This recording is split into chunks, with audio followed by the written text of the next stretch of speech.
There you go, people. I'm out in Bayswater in Perth, and what I'm looking for at the moment is a connection to a safe active street, which I know is off to my left, to the west, that way, on the other side of the railway line. Now, I came out and reviewed it a couple of years ago, and some things have changed since then. First, I've got a much better camera on the front, so I can get some better footage of what it looks like and what the attributes are like.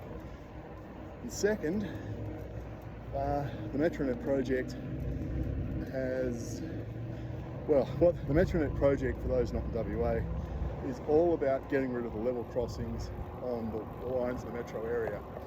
And the way they're doing that is, instead of sinking the railway line into a tunnel, is they're doing viaducts, raising it.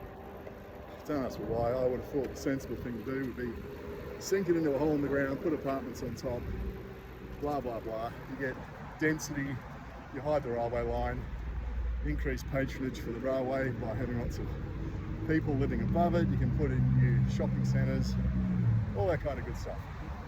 Of course, they haven't done that. Anyway, as part of building this viaduct, they've redone this shared path.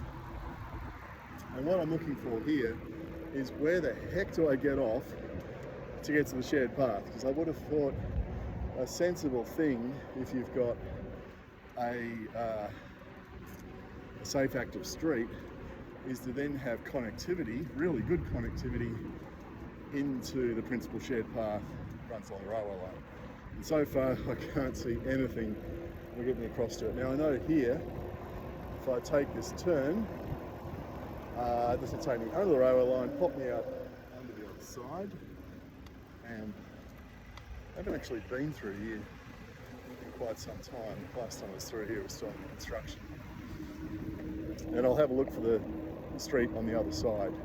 I can't remember exactly where it is. Don't go down there, that's stairs, unless you've got a death wish. Okay, murals are new. This was all grey concrete last time I came through here. This is quite nice. This is, oh, tell you what, even with the sunglasses on, bloody, that's bright. That's a nice mural, Bayswater mainland. Yeah, they've got like an old map there on the side of the area. It's hard to see where the sun is on, it's a bit dark. Okay. I think I have to go left. Let's see if we can find it. It's one of these streets off to my right. It's going to untangle my microphone cable here. I'm just going to jump across and get on this bike lane because it's very faded, but maybe this will take me to where I want to go. Main Street, is this it? Bike lane curves around, and look at that. Safe active street. So what do we got? As we come into it, nice big blue pavement marking. And what they've done here is they've put kinks into the street. And I think this is very effective at slowing down the traffic. It's kind of chicaney without putting in chicanes. So it's a little bit hilly too. Right, slightly raised platforms at each intersection. They've probably changed the priority at intersections, so drivers going across have to give way. Another big blue pavement marking back there. Another big kink, it's quite narrow. It's a two-way street, but obviously if a vehicle's coming the other way, someone's got to pull over, so you get past each other. The trees are starting to come along. I'll slow down a bit in case the wind is a bit too noisy.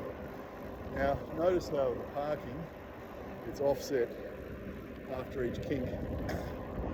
I'm just going to ride through here. Let them have priority. Yeah, so swinging the parking back and forth from one side to the other helps put those kinks in. And these kinks are at a reasonable angle, these islands, to really get your speed down to 30 kilometres an hour. I wonder if they had trees in them initially and they've died. But I think this is quite effective because these speed slowing down things are less than every 100 metres or so. So it'd be interesting to see the report that the Department of Transport did on that, and see how effective that was. Now I'm just going to cross over here because I'm told the original plan was to extend this all the way up to the road here. So I'm assuming what we're looking at here is what that section back there looked like until a couple of years ago. You can see they are doing well over 30 kilometres an hour. Someone's overtaking me. They're probably doing about 40, even though they're pulling in.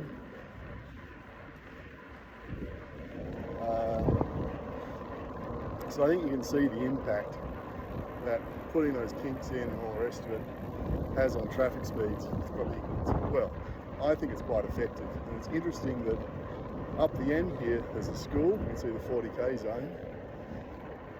And I would have thought that would make it really important to extend it all the way up here to reach the school. Chisholm Catholic College, okay. Because, you know, to get kids riding to school, it's useful to have a safe street like this one. Don't know why they didn't continue it. What I'm going to do though, I noticed there was bike parking just off here, and look, given this is a high school, maybe teenagers feel a lot more comfortable riding on a street like that. If it's a primary school, it'll be a different matter. Yeah, so I've got, talking about luxury, I'm not going to take the phone off, but looking down there, it's actually it's undercover bike parking.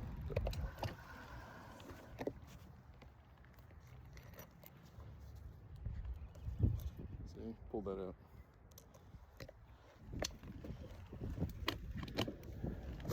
Got to get myself a wireless doodad one of these days, do an upgrade, and also get a fluffy thing for this so the wind noise doesn't impact it so much. Yeah, my excitement there at seeing those bike racks.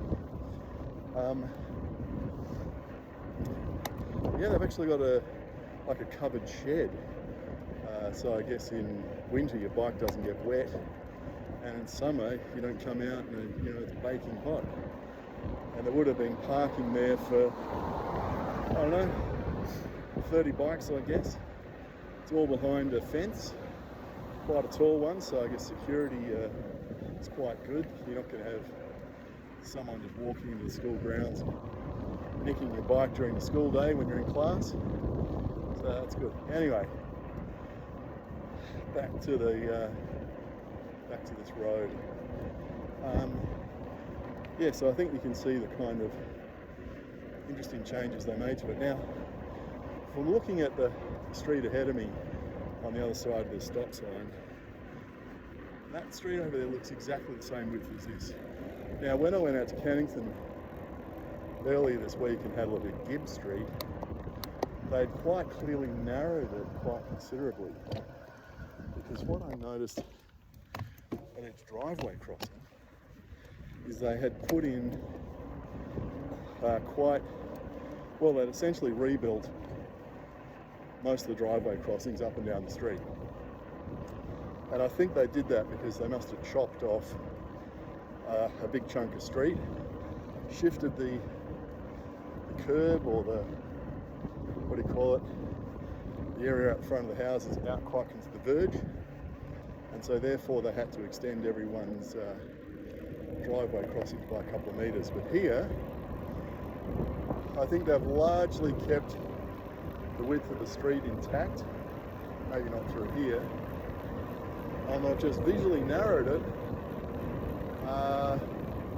by using this red asphalt, some line markings, and putting in some islands and trees and things like that. So probably a hell of a lot cheaper to do that than actually having to physically narrow the street. Because the other thing I'm looking at here, the other sign of narrowing the road or widening it would be the concrete verges would all be brand new. Now I can see that some of these concrete lips are new, but the concrete curbing all looks about 50 years old. So that's all a bit cracked up and missing in places. So if they'd redone it, it would be taller, thicker, shinier and more beautiful. Okay, that signage is starting to fade with tyre wear, wearing it away, same with this one. I guess they'll need to be repainted in a couple of years, the way things are going. Anyway, there you go, there's this street. I'll be interested to read the review for Main Roads or Department of Transport or whoever it is, whether the sign's been flattened, and see what lessons they learned from doing that. And then comparing it to the Gibb Street effort and see how that went. So look, I guess this isn't too bad. Where, you know, you actually, this was a pre-existing bike lane here. So really all you have to do is come out of that street, ride down the bike lane, and that's interesting because turn right here. It's not the greatest. And you're into the underpass. Yeah, I guess that would work for the locals. Just go through this very bright orange thing. I mean, it's this would wake you up in the morning. You wouldn't need a coffee. It's just come down to the underpass. It's like